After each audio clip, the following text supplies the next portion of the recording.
Welcome to the Power of Network. Happy Weird Watts Wednesday. Who's ready to join me in crafted evidence on the ever problematic Watts Island today? We're about to plunge into the riveting life of Chris Watts behind bars. Is he truly living the dream? Some people insist he's as carefree as a bird, blissfully unburdened by the weight of his past. Others, however, argue that he's carrying a mountain of worries on his back, constantly glancing over his shoulder as if the ghosts of his decisions are right there with him, i.e., the other inmates, and possible hits. So, what can Chris expect as he ages at Dodge Correctional? Well, buckle up, folks, because we're setting sail for Watts Island to uncover the truth. Shout out to my Power Replay crew and my beloved Dragonflies. I love you guys. Be sure to give this live a thumbs up. Helps me go out into the algorithm party out there. Bring more people back to the party. It's just a free way to help in the me car out. today. There's a lot of people who have, I don't know if they've done this to you, Amy, but I've been criticized for covering the case. And people have been like, Shanann's family doesn't want people talking about that, the case and da-da-da-da-da. I don't believe that. I feel personally that Shanann would want us to talk about this because it raises awareness to look out for signs, speak out for help if you need help. And Chris Watts will make sure to keep his name in the news because it keeps him safe behind bars. So I don't think we're ever going to get like the full truth from him because he wants us to continue covering this, if that makes sense, because it saves him in prison. So I'm curious if RC agrees with me on this. You always hear if your name is in the outside, you're safe on the inside. Well, we've already interviewed him, and so you could ask me these questions because these are always already questions that we've asked Cowboy RC. And he has said that, yes, that there are people that probably shake him down. And even Real Killers has said in his videos that, yes, there are probably people that shake him down and make him create stories and do things like maybe NK was involved. It was the mistress, just to keep his story alive, because there are people that are shaking him down for money and he's having to pay them. And eventually his parents aren't going to be alive and they're probably contributing to having to pay for a lot of his stuff. And, he's got his pen pals and stuff like that to make him really, really happy. And so, yeah, he's going to keep his story alive because it's beneficial for him to keep his story alive for many reasons. Right. I also think about they get institutionalized for sure. I think he got institutionalized real fast because of what we talked about, Cowboy, where they were screaming at him when he was in jail that he should just go unalive himself, and and then he was getting written letters, and he was like, "Oh, I don't want to write them," and the guys are like, "That's where you get your money, dum dum." He got schooled real quick. Yeah, I feel like he had to get like an education in the inside. And even in that phone call, you hear Chris, where he was on the phone with the girlfriend, I believe her name was Anna, and they were talking to an attorney to have a conversation about him filing that 35C motion. You can even tell the tone of his voice is different. He's using more slang than he did a year prior. So it's interesting to see even the personality change. And he reminds me of someone who can chameleon and be whoever you want him to be. Oh, for sure. And that's the way he was with NK and with Shanann. I noticed like he would say the same things that Shanann would say. And then once he started dating NK, he started saying like all the time. Or he was describing Shanann's family as her people. And that was a term that I distinctly remember NK saying. So yeah, he was like a little parrot. Yeah, he like picks up. I like this comment from Sam.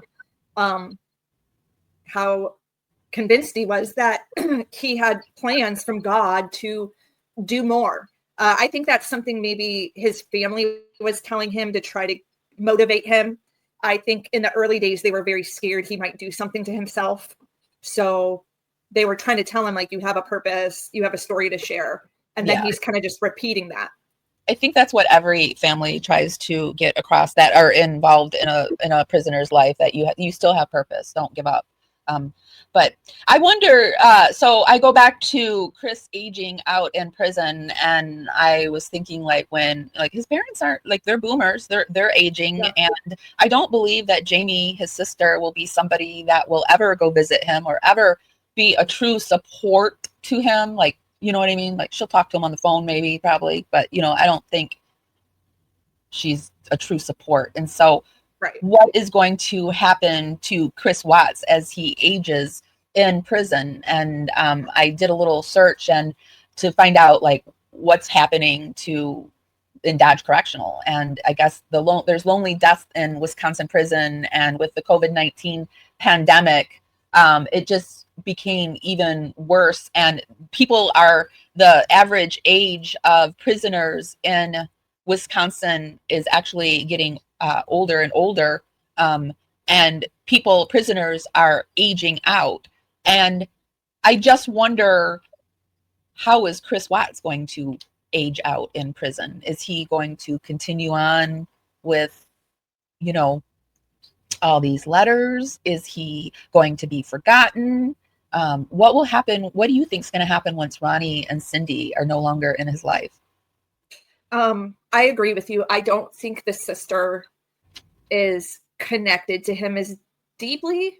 She's so opposite of him. Even in some of those books, he talks about, Jamie was the popular one.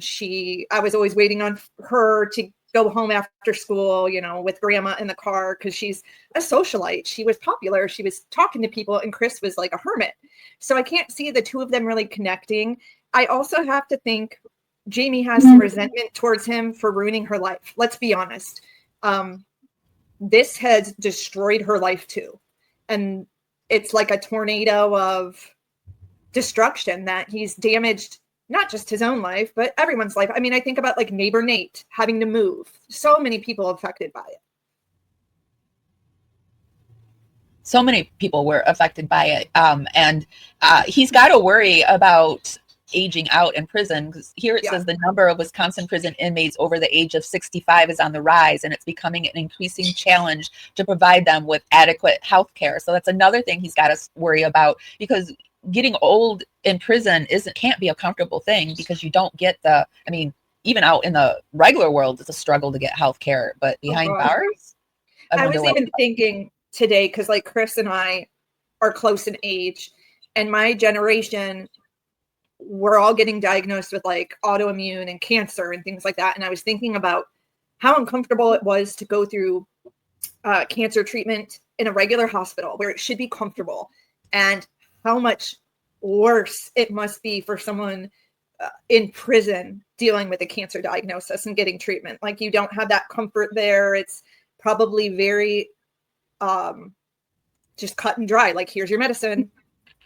You probably don't have much mental counseling for what you're going through. And I think, imagine if he, does pop up with something. I have a feeling they probably don't check as thorough as like you and I, go to our regular practitioner and we get blood work done and we check for these things. If he's complaining about symptoms, I highly doubt they're doing anything about it. So I imagine a lot of people go undiagnosed as well. Well, yeah. And I think it's when I was having back surgery, my back surgery, I had it in Michigan, and I had it in Jackson, and there's a prison in Jackson. Okay. And so there were some prisoners that were on the same the same hall as I was, having back surgery. And apparently it took a really long time for it to be approved. But then once it was approved, there was like 2 or 3 of them that they just said, yeah, go ahead. And they all were doing it at once. But they do some prisons. I don't know about Dodge or Wisconsin, probably it's from prison to prison, but they have to give you health care. But is it adequate? I don't know. Right. I imagine not. I remember we would get phone calls from family members of prisoners into the newsroom, and they would say, my brother is suffering from this ailment or that ailment. And they would tell me, like, they keep talking to the nurse, but until you are like laying on the floor dead, they don't do anything about it. And apparently this person had, oh, that's right, Dan. God, what am I thinking? He had something on his privates that Shanann spotted. That's right. I forgot all about that. Yeah, so I imagine whoever his primary care is has to keep an eye on that as well. But I doubt they do. They're not going to be like, let me check, like right 10 years ago. Like, let's do a biopsy on this. Right. I was looking at his latest mugshot, and one of the things that I noticed was that I feel he's distinctly aged here. I can, like, his eyes have distinctly aged, and it. And when I saw the picture that I used for the thumbnail, I love it. Can you bring it up? It's really good. I can really see Chris Watts doing some aging there, and hold on. I don't think he's going to be comfortable. We're going to go in and watch some videos chosen. There's some of Real Killer's videos. I like to watch his content because he was actually in Dodge Correctional, so he sort of knows what's going on. You know, I feel like he has one of the true ideas of what's what in Dodge Correctional. And according to him, it's not all like puppies and kittens, Skittles and what is that? Rainbows and Skittles. I think, isn't that the Rainbows sister and one? kittens. I don't know. I always change it up every unicorns and rainbows. Yeah, it's just not. He does have these worries on his back that the average bear doesn't have. Cowboy RC says, you don't see a lot of 80-year-old inmates. The environment and stress seems to shorten their lives. And he strikes me as someone that would have extra stress. Yeah. I was thinking he really probably has They're a Florida no one to talk to where he really can be open in himself and trust someone. And that has to weigh on you mentally, which will weigh on you physically as well. Mm-hmm. There's this channel that I found, this county office law that I don't know where it comes from, but they have these little informational things on Chris Watts in prison. If you're ever interested, they seem to have the most up-to-date information. We've all done like what his life is like, but they have it kind of like, and where is he? He's supposed to be supposedly in a general population, but it's all agreed that if he's in a general population, it's a general population of inmates that are incapacitated in some way, or I believe what was Jamie told us, there were 10 people on the unit when Dylan was with him. Mm-hmm. And he gets out and he's a custodian. He's not sitting in his cell all the time. He's allowed to keep family photos. He identifies as a man of God and has a Bible, and he corresponds with several women. I don't even know who he's corresponding, but everything that we watch or view during this live, I will put down in the YouTube show notes. We do this to cite our sources and fair play use. This is all our opinion for educational and entertainment purposes only. We need to say that. Yeah, just in case. But so let's look at a few of, and we don't watch everything in its entirety, or we often won't read everything in its entirety. But like I said, we will put everything down in the YouTube show notes. So let's get into it. This is Real Killers talking about Chris Watts, inmate number 674796.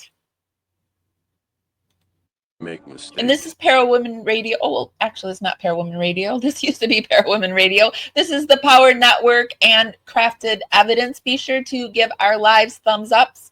Helps us go out into the algorithm party out there, bring more people back to the party. It's just a free way to help us out, and it's really, really appreciated. Lord knows I've made mine.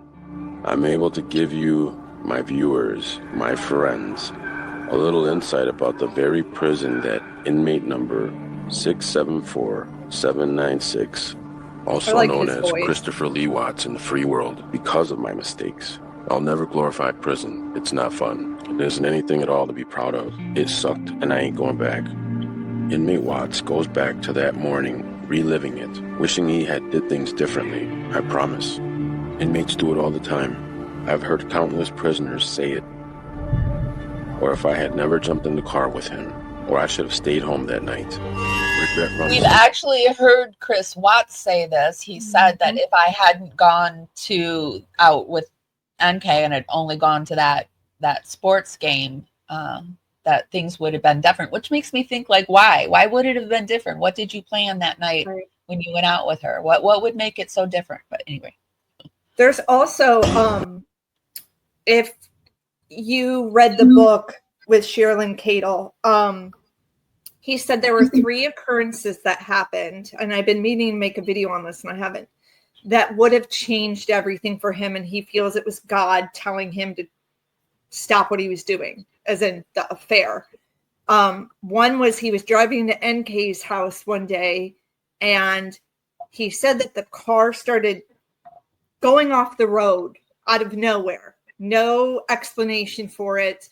And he was like skidding to the side. And then somehow he got a hold of the car or the steering wheel and was able to like drive correctly. But he said he felt that was God telling him, like, turn around, go back, don't go see her. And then another one was when Jeremy invited him to the game. But like you said, I mean, what would have changed? I mean, who says 3 days from when he last saw her, he wouldn't do the same thing? So, or he wouldn't get some other brilliant idea, because his first idea to end this was to make Shanann lose the baby. Like, I often think that if Shanann had lost the baby, she might have her and the girls might have got out alive, but that didn't happen. But that I think would have changed things. But what would have changed things? Not going to a Bronco game or whatever, I forget what game it was, instead of going to the Lazy Dog. I just don't see the change there. Yeah. He's annoying. When the judge lays your ass down for a few calendars, locked in for 23-1, it's horrible. It's designed to keep humans in check. Prison will make a stone-cold killer turn to God for comfort.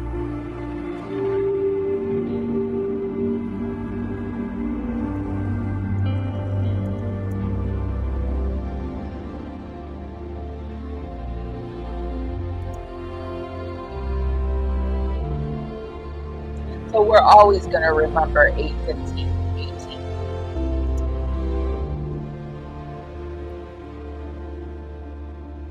I've heard people say that it looked like he had a weight signature on here.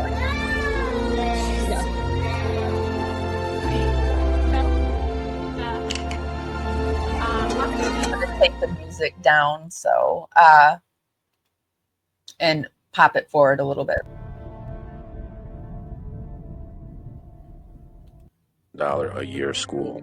Shanann liked to shop, sometimes spending most of her check without having paid off her obligations. Christopher said he could not afford this. She would sometimes turn around and put a lot of the money she made back into Thrive. She also had Christopher withdraw $10,000 from his 401k to catch up on house payments they were behind on. Christopher believes that's what she did with it, but does not know for sure. The way things were going, they may have lost their house before they could sell it. He said she was the kind that could always find a way. According to Christopher, she controlled everything in the house. He worked all the time, but they were constantly having money issues. They were living way beyond their means and way beyond their needs. They had filed for bankruptcy once and were headed that way again. He would not talk to Shanann about how bad things were financially, and he felt enough money was coming in to afford the house. He feels now that they needed to find a more affordable school. Since Shanann worked from... Many people feel that one of the reasons that he unalived Shanann was due to all of the money worries that he was feeling. How do you feel about that? Yeah, I think someone brought this up in the comment section this week of like, he was also, I think, greedy himself, right? Like, he wanted the life insurance money and he wanted to be able to sell the house so that he could take all of that money and then do whatever he wanted with Nicole, I think. Go travel, do whatever the two of them fantasized about. Be unburdened and just be able to do whatever he wanted. And a lot of people, I hear a lot of the defense that he's happy as a lark in prison because he never has to worry about money again. But I don't think that's true. I think he does have to worry about money because he's got to worry about paying other people and keeping constant money on his books. And, you know, I think he will have to worry about money for the rest of his life. Agreed. I think it'd make him very uncomfortable too if they switched him in a different prison.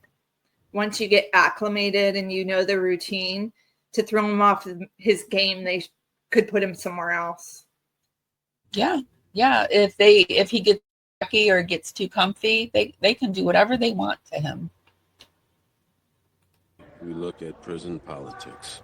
So we talk a lot about, I feel like Chris has to worry about the prison politics. And so this is the next video I wanted to look at with Real Killers. And he actually goes in and he talks a little bit about these prison politics that Chris Watts must worry about.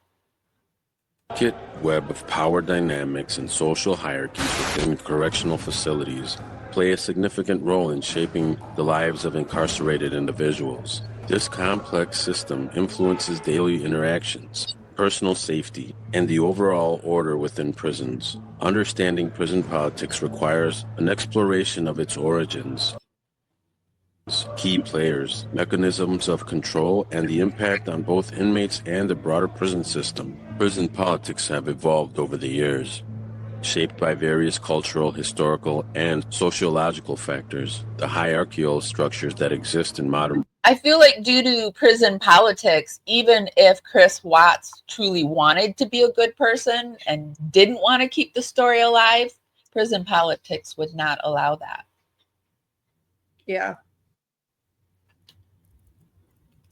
Prisons can be traced back to early penal institutions where order was maintained through informal systems of governance among inmates. Over time, these systems became more organized and institutionalized, reflecting the broader social and political landscapes outside prison walls. Key players in prison politics are primarily driven by inmate groups, often organized along racial, ethnic, and gang affiliation. Gangs are arguably the most influential entities in prison politics. They provide a sense of identity, protection, and resources to their members. I feel like gangs are something that, oh, okay. I thought I lost you for a second. I was looking down below for you and you're over there. You're like, you're over there. Where'd she go? I feel like gangs would definitely be something that Chris Watts needs to worry about. Yeah, and I don't think any gang wants him in because he's kind of soft. You know, he's not like, he doesn't have like the edge of a hard criminal who's been raised out on the streets. It would be a gang that would use him. It would be right for like his name. Bitch. Yeah, it would be like that kind of like, and I would imagine it would have to be a white gang, so he would have to be part of the Aryan type deal. Yeah. But although maybe I think a lot of people actually turn to religion, they go more towards the religious aspect so that they can stay out of the gangs. So maybe that's why he glommed on to religion really fast. Yeah. Because don't they have to accept him? Yeah, and forgive technically him? They do. Yeah. Prison gangs such as the Aryan Brotherhood, the Mexican Mafia, and the Black Guerrilla family wield considerable power, often extending their influence beyond prison walls. Shot callers are the leaders within the inmate population, often gang leaders or highly respected individuals. Shot callers make critical decisions regarding group activities, conflict resolutions, and enforcement of rules. Their authority is seldom challenged due to their strategic importance and the consequences of defiance. Prison staff, while not directly involved in inmate politics, prison staff, including guard and administrators, play a crucial role in shaping the environment where these dynamics unfold. Their interactions with inmates, policies, and enforcement practices can either exacerbate or mitigate tensions within the prison. Prison politics operate through various mechanisms of control and ensure compliance and maintain order within the inmate population. These mechanisms include violence and intimidation. Physical force and threats are primarily used to assert dominance and enforce rules. Inmates who defy established order or betray their groups often face severe punishment, which serves as a deterrent to others. Economic control over resources such as commissary, items, drugs, and contraband is another significant aspect of prison politics. Inmates with access to these resources can leverage them to gain loyalty, manipulate others, and strengthen their power base. Information, communication is vital in prison politics. Information about rival gangs, planned activities, and internal disputes is carefully monitored and strategically used. Inmates often develop sophisticated networks to share intelligence and coordinate actions. It has an impact on inmates. The effects of prison politics on... Just hearing all of that stresses me out. And can you imagine living in the middle of all of that prison politics? I can't. For the rest of his life, years. That would be entirely stressful. Let's go forward a little bit. Inmates such as Chris Watts isn't allowed to mix with the general population. He is considered a high-profile inmate who deleted his children, and putting him around other inmates will compromise his safety. In the complex and often brutal environment of prison life, inmates convicted of crimes against children face significant danger. This vulnerability stems from a combination of factors, including the nature of their offenses, the social dynamics within the prison.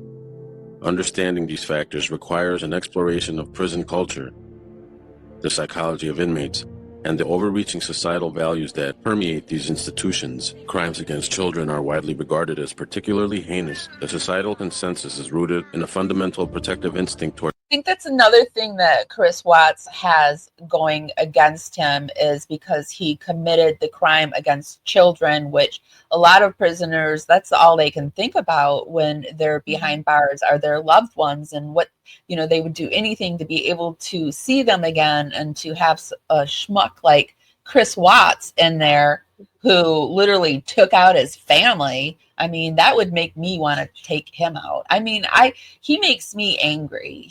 Chris Watts makes me so angry. Yeah, I keep thinking, I just think he never thought he would get caught.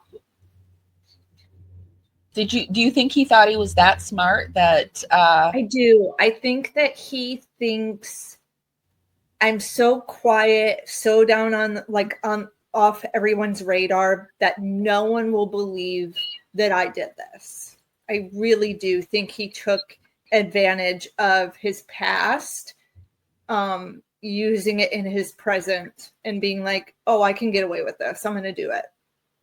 Yeah, he did try to lean into the fact that, everybody knows I'm a good guy. Yeah. Even the law enforcement tried to use that as a thing. We all know that you're a good guy. Everyone says you're a good guy. And, so let's see what the chat has to say. Veronica They're says, saying a lot today. We got a lot of comments today. They certainly didn't help at all. It added to the stress and another motive to feel angry towards her, maybe. You must be talking about her debt. The actual dumpling game. Yeah, Chris doesn't make me think of someone who's going to fight in one of the fights. You know what I mean? It's more of his name is what they're after, not him actually helping out with a gang fight. Yeah, I had a hard time watching Oz. I haven't even gotten through the whole season the first season, because it's so brutal. I can watch Orange is the New Black, but Oz, wow, it's just brutal. Men's prison, just seems like it's just 10 times worse than a female's prison. Yeah. Oh God, yeah. But I have to imagine female prison is bad though, with just the gossip and the drama, and you have women who, some of them didn't even probably graduate high school, and then you have educated women, and just how women are. It's bad in a different way, but it's bad in a more safe way, I think. I think you have to worry about women, I've heard they put stuff in your hair and they'll cut your hair off, and they'll do stuff like that, not necessarily harm your body kind of stuff. Yeah. Sam says, aren't most people, including criminals and gangs, against? Yes, most are. And her being pregnant too is just, like I said, I think the only thing that would make this case worse is if they were able to uncover some SA that he was involved with. I don't feel like he did, but it can't get any worse. But I think that would just, I was sending stuff that he was not SA, but he was doing some other type of abuse to the girls, and the friend from Hawaii. This is all alleged, you guys. This is not confirmed that he was actually harming the kids before, but I have not been able to uncover any proof of that. So there's a lot of stuff that flies around that you just don't know. It's not been confirmed, but it wouldn't surprise you. But you know, yeah, and he did lie to that teacher just for shits and giggles, and said he went to China just because he like it. So he lies. We all know that. Yeah, he knew he was a good liar, and I think that is what kind of put the plan in motion. Is he's like, because you have to think, right? He did say he plotted this for weeks. I have to think there were some nights he stayed up thinking, could I really spend the rest of my life in prison, and like picturing it, in his mind. And he made the decision to do it. So you have to think there was some thought of, well, what would I go to prison forever? Like he had to have, I don't know. Sometimes I don't know if he thought it out or not. I don't know. I don't know if he did or not. And I don't know if he says he did. But yeah, and I don't know if he expected to go to prison for the rest of his life, because there was a period in time where I think I don't know if he still feels like he's seriously going to get out one day. Because I feel like there was a point in time where he thought that his Christianity, like his relationship with God, was somehow going to get him out. I think because he didn't file the 35C, that he's given up on getting out. Otherwise, I think he would have filed it, and you only have 2 years to do it. So I think he knows he's like shit out of luck. But it's interesting. Like, what do you have to hold on to if you don't think you have any chance at getting out? It seems like it would be a very miserable life. Which is another thing that I thought was interesting that Real Killers brought up was the idea of memorabilia, and that the prison guards are probably making him sign stuff or give them stuff or do stuff and saving it, because this idea of prisoner memorabilia is hot. And so like I think Jeffrey Dahmer's eyeglasses sold for like 250,000 or something like that. So there's also that probably going on from the guards.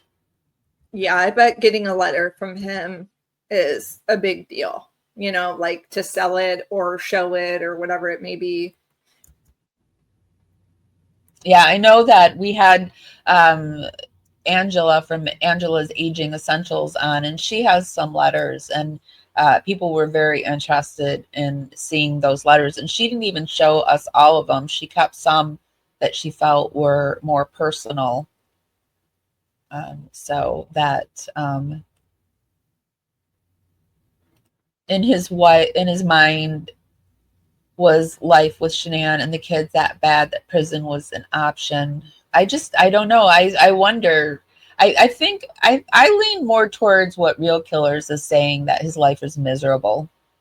I don't think he lives a happy life. I mean, it's probably just as okay as like a prisoner's life could possibly get, but I don't think it's comfortable. I don't think he's getting the best medical treatment and the best whatever. I think he's stressed out. He's always got to look over his back.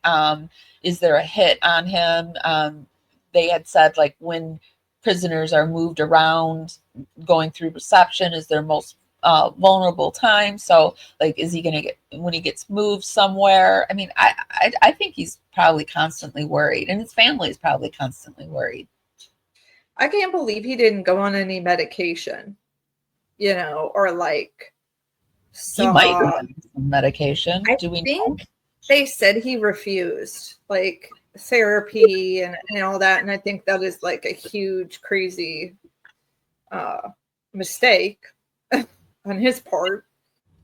Well, is there a way to get those records to see if he's receiving therapy? Can we get that? No, I mean, it would just be him admitting it, which he said he didn't, take the therapy that was offered. It wasn't the lady from Hawaii. It was somebody who emailed me and told me personally that it was the lady from Hawaii's child and the girls. But I don't have any proof, so I'm not going to share. I can't share that because there's no proof. I haven't been able to. If anybody has anything they'd like to show me that we can research, I would be happy to do that. Kind of like how we researched about the CPS case and, proving that it had to be opened because the children were murdered and a case had to be opened, right? So, and then closed pretty much immediately. I mean, by law, they have to open up a case and it was closed. Yeah. Cowboy says CW's days are routine. Yeah, they're probably really routine. And I remember in one of the videos that as I was prepping for this, hearing Real Killer say that he would wake up in the middle of the night and look at the walls and hear the clinking and the clanking. And that's all you can think about. Like, it's just day in and day out that this is your life. And how did it get here? I can't imagine not being able to control the screaming around you. I'm sure there's people screaming at the top of their lungs, and just the fact that you can't listen to a song you want to hear right then and there. You know what I mean? Like, you can go on YouTube right now and listen to any song you want. When I was echoing in a prison, have you ever been in a jail or a prison? I mean, I've been for one of those tour things, and I've gone to pick up police reports, but not in the back or anything like that. You know what I mean? Not in the intake area. Echoing. It's just constant, and one person yells and it just echoes up and down the halls. And I always say this, but the smells. Smells. I could even smell it on my clothes when I would leave. I'd be like, yeah. I'd try to do it at the end of the day. And I imagine the food is just miserable. They get to buy snacks and stuff, but it's not the same. But I can't imagine, because it's not top grade. It's like bologna and stuff. If you like bologna, then hey ho ho. But if you don't, I don't know. Angela brought up the photo in his cell. I heard this rumor, but I don't know if it's true. I don't think they can take things away from you. So no, they can't. He's allowed to have the photos. I know there was a petition to take it down, but I don't believe they can do that. You have a right to have photos in your cell. Yeah. Although I don't think it's wrong to say that he shouldn't be allowed to have photos in a cell of the people that he actually unalived. I don't think that's crazy. I don't. It's not a crazy concept that you shouldn't be allowed to memorialize the people that you have admitted. It'd be one thing if you never admitted it, but he has admitted to doing like Scott Peterson claims right to this day that he had nothing to do with it. And I do believe he also has a picture of Lacey in his cell. Yeah, I think he does. So this is just a part one, you guys. I wanted to introduce the concept of, what do you guys think? Do you think Chris Watts is happy? I don't think he's happy. But you don't have to think how I think. I want to know how you think. And Jen too, right? You're the same way. Yeah. It doesn't matter if you agree or disagree. Just do it respectfully. Have a conversation. I want to talk about it. I think that's why I love collaborating with you, Amy, is because you are open-minded. You and I have disagreed on things several times, and that's a part of being on YouTube and being a part of this community, is respecting each other's opinions and being open to having a discussion about it. One of the ways to become a more open-minded person is to seek out those that have a differing opinion as yours than yours, and listen to what they have to say. Really listen to what they have to say and try to hear it. You don't have to agree with it. You don't, but just detach from it and allow people to have their own opinions, because I want my opinions. I don't want you to tell me what to think, because chances are, if you tell me what to think, I'm going to buck up and probably do exactly what you're telling me not to do. So I don't like it. Have you had criticism, Amy, about like covering this case from people? Sure.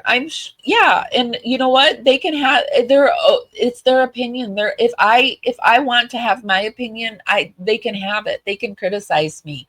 They can, because I have criticisms of other things that other people probably don't have criticisms of, which is really just opinions. We're all just full of our opinions, and they can think what they want. It's I am so more into my energy, and I protect my energy and my thoughts, and I don't worry anymore what those people think or say. Well, a little to a certain extent, I keep it in my peripheral, but I don't, because they're allowed to have those opinions.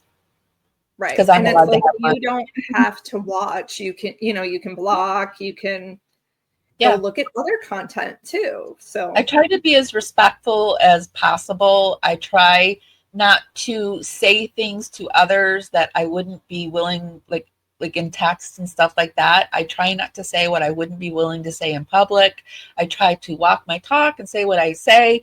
And part of it is allowing people to have their thoughts and opinions of me, because I realize that I'm the villain in somebody's story, just as somebody's the villain in my story. That's just part of life. So I really try not to let it bother me. And I also think too, if I had my family taken out, like the trauma that I have with just dealing with what I've gone through, and nobody was unalived in my story, is severe. So I give a lot of leeway to the families in this and their trauma, because it's got to be out on the Richter scale of something that I never want to comprehend, and I don't think any of us want to comprehend. And so do give leeway to those that I know have been hurt in an extreme way. I also think a lot about Shanann too, and what type of person she was. And I feel Shanann would want us to talk about her story. I do. Yeah. And she was about advocacy. And if it gives us an opportunity to talk about lupus, let's do it. If it gives us an opportunity to talk about domestic violence, let's do it. Harassment, whatever it may be. She was very out there and open and documenting everything. I think she would have loved TikTok. It's out there. It's out there. It's a perfect case study.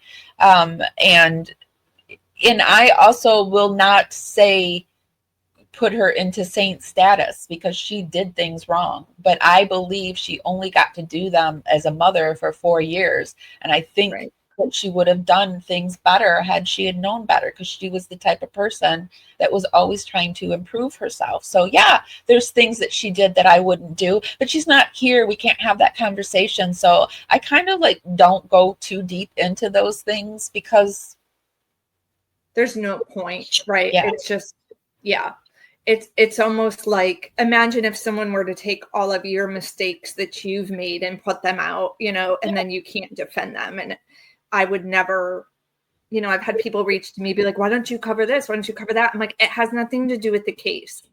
I'm not bringing someone's past into the present.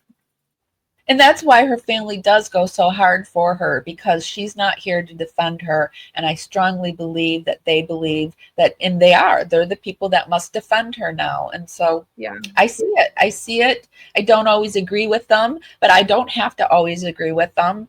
I still have compassion for them, for both sides. I like this comment. Do you think Nicole has written him, Amy? I don't. Just because I think the backlash would be horrendous for her if she did. I think that if she wanted to write him, she wouldn't send it through the mail. There's so many ways that you can get a letter into a prisoner these days, and that if she was going to write him and she had all these connections that everyone says that, you know, like her dad had all these, that she would do it where she would get it sent in privately in that way. So I don't think she's written him through the mail. And especially if we're going along the lines of, you know, like in our last, if you guys didn't check it out, we did a live stream last week where we had Suits Healy do kind of like a reading and pick up on some of the energy from Kessinger. And this is the second psychic who has told us that Kessinger wasn't involved. And so if Kessinger wasn't involved and she was shocked by all of this as much as we were, there's no reason to write him. Because whoever he was fake and he was lying. And I would see even trying to get closure from him wouldn't be real closure. I think that like at the very, like her involvement was probably more psychological, like not realizing that Chris would go that far as to actually take his family out. But I do think she was laying the foundation that you better get a divorce, buddy, or I'm going to be out of here soon. So trying to put the fire under him. And at the very least, that's what happened. And at the very most, she was involved. But I don't know, somewhere in the middle there. I don't think she had no involvement to the point where she had, like, you know, like she didn't know that he was married, you know, like I think she did something, but. Yeah, and I believe that she probably has a lot of guilt. You know, it's like what, like she didn't maybe even think he was going to walk away from it, or I don't know. You know, it's like you said. I think she knew that they were married. I think they were a little more open with each other at where their relationship was. And I do think maybe that dinner on Sunday, she probably noticed he used the credit card and knew like shit's going to hit the fan. She's going to confront him. I might get confronted. She was probably mentally preparing herself, but like maybe didn't know it would be to this extent of what was going to happen. And maybe that's what that long conversation was about, like using the credit card. Why did you do that? What were, you know, like it was more drilling into that because she noticed everything. She even knew about expirations on condoms.